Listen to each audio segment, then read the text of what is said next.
اب کہنے کا وہ چونکہ چھٹی پہ ہے تو ہم دونوں اپنی اپنی ڈیوٹی پوری کر رہے ہیں، ہم اپنا اپنا کام کر رہے ہیں۔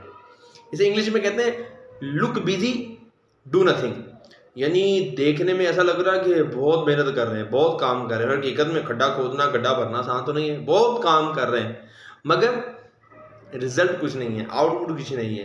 لک بزی ڈو نتھنگ، یہ واقعہ میں نے اس لیے سنایا کہ ہم بھی بعض کا اتنے مصروف ہوتے ہیں لیکن اس مصروفیت کا رزلٹ آؤٹ پٹ نتھنگ، کچھ بھی نہیں ہوتا۔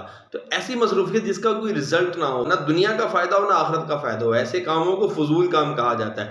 بعض اوقات تو ایسے کام گناہوں بھرے بھی کام ہوتے ہیں جس کا نہ دنیا کا فائدہ ہوتا ہے نہ آخرت کا۔ مثال کے طور پر خدا نہ خواستہ کوئی فلم دیکھ رہا ہے، کوئی گانے سن رہا ہے، اب مجھے بتائیے اس کا دنیا کا فائدہ کیا اور آخرت کا فائدہ کیا؟ الٹا نقصان ہے۔ ایک تو اللہ اور اس کے رسول کی ناراضگی، دوسرا اس سے آنے والے جو وسوسے ہیں اور جو گندی ذہنیت بنتی ہے اس سے آپ بہتر واقف ہیں۔